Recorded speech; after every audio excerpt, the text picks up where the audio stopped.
ហត់ចិត្តណាស់លោកអើយសោះសាឡាមួយក្រុម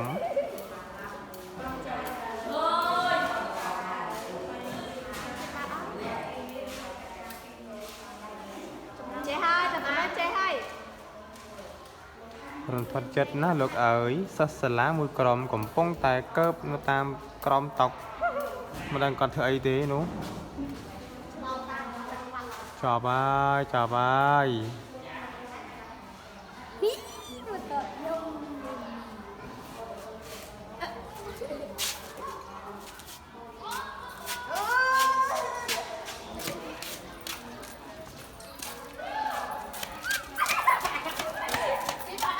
អ្នកកសែត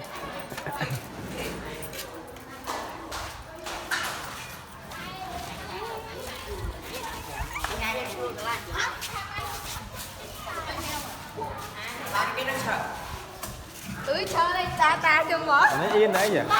អៀនជិះថតហើយមើលសំធ្វើនិយាយអីមួយមើលឡើយនិយាយពីរឿងក្នុងចិត្តមកបាទ ខ្ញុំពិតជាមានអារម្មណ៍អី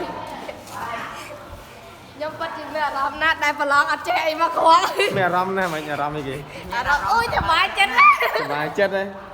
ទៅមកសប្បាយចិត្តបងប្អូនបាទវ៉ាវស្អាតបងប្អូនបាទkhông kìa ơi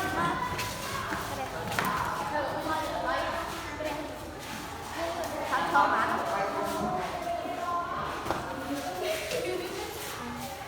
ơi đừng nhúng khoai trong ra chăng dạ không thơm rồi